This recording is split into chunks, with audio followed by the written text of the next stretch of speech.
Hey guys, how you doing? We're here for another site tour with Scamping with Jay.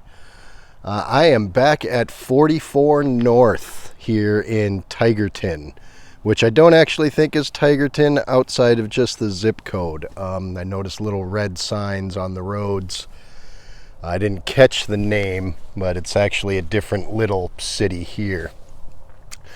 Anyway, if you remember my last week's video, not last week, my last site tour, I had mentioned that Matt makes his own roads. So here's his heavy equipment right here. And site 4 where I was at is going to be just right up over here a little ways. As you all know, because of YouTube, I normally don't come back to the same site, or excuse me, the same campground two times in a row, just because that would get boring for viewers and the channel won't grow very fast if I just keep going back to the same spots. However, I did make an exception for this one. Any of you that watched my last video, you'll know that Matt made a site for me due to his 100+ people family gathering that he had 4th of July weekend.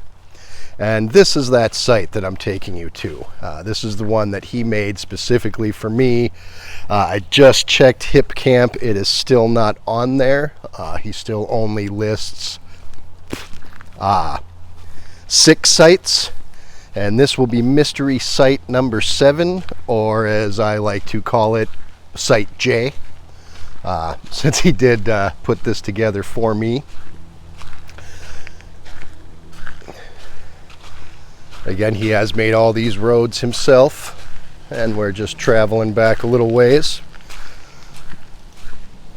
I really wanted to check this site out. It is, I'm going to guess, having not seen all of them, but I'm going to say this is the most secluded site that he has. You're really far back. Unlike site 4, there is no view of the road. There is no view of anything. You're just kind of back here by yourself. And the bugs know it.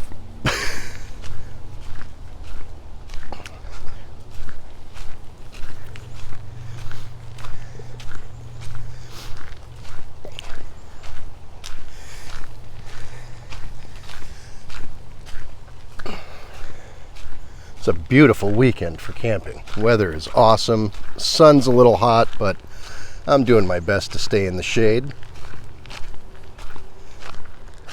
Here is a bridge he installed that goes over Dent Creek. He did tell me that there is trout in this creek. I haven't spent a whole lot of time looking, but I have not seen a fish in it yet. But then again, they're probably not out in the open where they can be seen. Now, the reason I didn't take Matt up on his offer of this site 4th of July weekend is because this here was a very huge ditch. And even though the bridge is very stable, I didn't think the little Honda Fit would get through this ditch. Since then, he has filled it in. It is a little bit of a sandy fill in. The Honda had a little bit of a problem getting through it, but she made it through. Here he has his deer stand for deer hunting. A funny story about that, I guess he left the windows open one summer to let it air out, and a family of vultures decided to move in. So that is one elaborate birdhouse. Pretty amazing. I'm not entirely sure where this road goes. This whole property is, it's my understanding, is a work in progress, so he very well could be making another site down that way. But over here, we have site number 7, or site Scamping with Jay.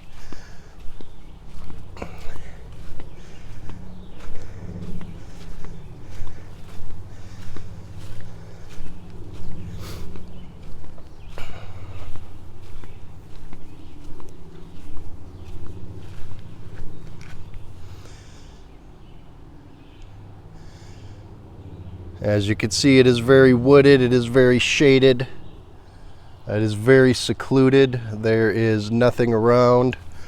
I do hear the highway a lot more from this site than I did from site number 4. Not a big deal. It's definitely not a deal breaker. It's not like it's a major interstate, but you do hear cars driving past. But again, I got my music going, I got my Pandora going, I got baseball game going, producing sound of my own. And the fact that there's cars that close might help keep the bears away from this area. Matt did tell me he saw a bear just a few days ago. It was just a small juvenile. I did some studying up on bears since my last visit here. Not as scared as I was when I found out I was in bear country 2 weeks ago. Wisconsin's just got the black bears. They max out at about 300 pounds, so not much bigger than myself.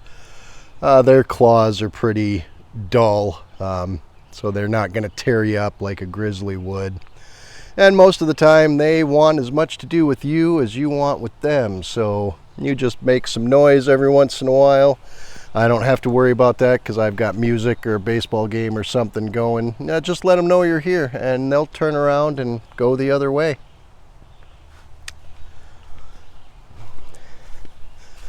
I'll share a picture. This fire pit was brand new, unused.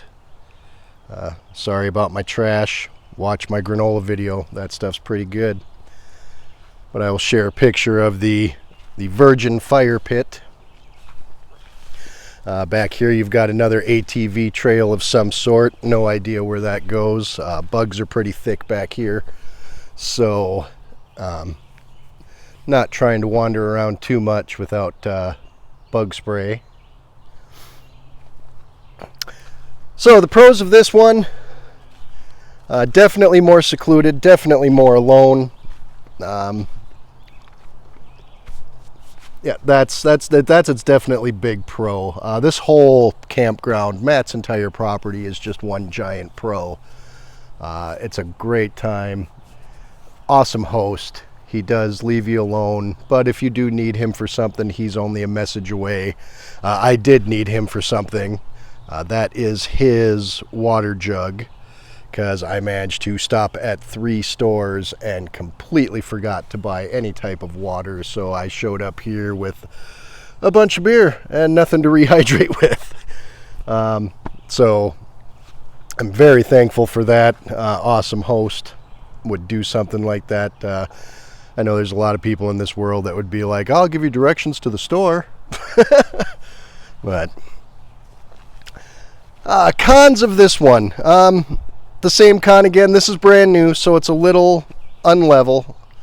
Again, you see where my tent is. I think I would have rather had my tent over here, but there's a lot of little saplings and stuff growing up from the ground, and I didn't want to take the time to hack them all down.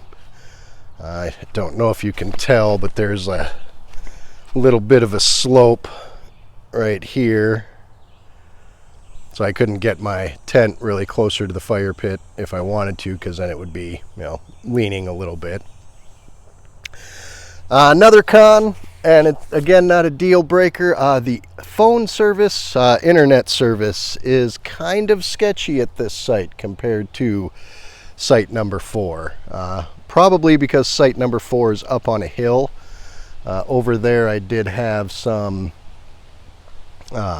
I had like half bars, but I had no problem streaming the baseball game. I had no problem listening to music.